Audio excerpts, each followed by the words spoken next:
తాతయ్య గాంధీ మహాత్ముడు స్వాతంత్రం తెచ్చింది నిజమేనా?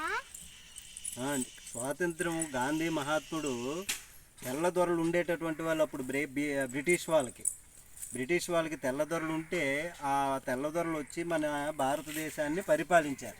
భారతదేశాన్ని పరిపాలించి మన వాళ్ళందరినీ కూడా బానిసల్లాగా, రైతుల్లాగా, వీళ్ళు పనికి మాలిన వాళ్ళలాగా, అలాగే నల్లగా ఉంటామని నల్లటోళీలు వీళ్ళు వేరు అని అంటరాని వాళ్ళలాగా మనల్ని భావించాడు. అట్లాంటి పరిస్థితి నుంచి గాంధీ తాత మనకి ఎన్నో ఆటుపోట్లను ఎదుర్కొని జైలుకి వెళ్ళి అలాగే దెబ్బలు తిని అట్లాగే గాంధీ తాతతోటి మన తాలూకా చాలామంది లీడర్స్ బాలగంగాధర్ తిలక్, బిపిన్ చంద్రపాల్ ఇట్లాంటి వాళ్ళు మహామహులు, నెహ్రూ, ఇందిరాగాంధీ గారు అందరూ సపోర్ట్ చేసి తర్వాత భారత ప్రజలందరూ కూడా సపోర్ట్ చేస్తే ఉప్పు సత్యాగ్రహం అని ఇట్లాగే ఇవన్నీ చేసి మౌన పోరాటం చేసి మనకి స్వాతంత్ర్యాన్ని తీసుకొచ్చారు గాంధీ తాత. మనం బ్రిటిష్లో హింసించి వాళ్ళట,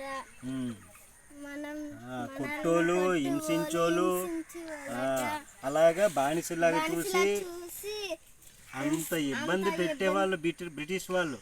అట్లాంటి ఇబ్బందుల నుంచి మన నాయకులు మహాత్మా గాంధీ గారు, బాలగంగాధర్ తిలక్, అలాగే నెహ్రూ గారు, ఇందిరాగాంధీ గారు, సుభాష్ చంద్రబోసు, సర్దార్ వల్లభాయ్ పటేల్ ఇట్లాంటి వాళ్ళు, భగత్ సింగ్ గారు ఇట్లాంటి వాళ్ళు, మన అల్లూరి సీతారామరాజు గారు ఉన్నారు, ఆయన కూడా పోరాటం యోధుడు.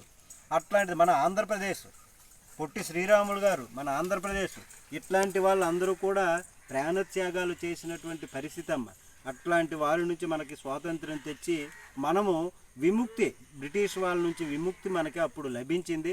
మనం హాయిగా ఇప్పుడు జీవిస్తున్నాం.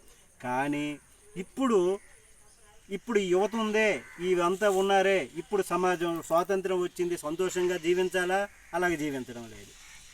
ఒకరికొకరు అసూయ, అహంకారం, అహంభావం, వాడెంత వీడెంత, నేను నాది అనేటటువంటి మరలా ఇంకా అంతకంటే హింసించుకుంటున్నారు ఇప్పుడు మన వాళ్ళు.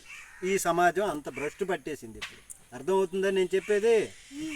అంత భ్రష్టు పట్టేసింది. నీతిగా నిజాయితీగా ధర్మంగా బతికితే గాంధీ మహాత్ముడు పేరు మనం నిలబెడతాం కదా. అట్లాగా కాకుండా ఒకరికొకరు తన్నుకోవడం, చంపుకోవటం, ఇట్లాగా వ్యవహారం ఇప్పుడు సమాజం యువత పాడైపోతుంది. డ్రగ్స్ కానీ అట్లాగని సిగరెట్లు కానీ మందు తాగటం ఇట్లాగ బానిస అయిపోతారు. గంజాయి ఇట్లాంటి పీల్చడం బానిస అయిపోయి జీవితాలనే పాడు చేసుకుంటున్నారమ్మా.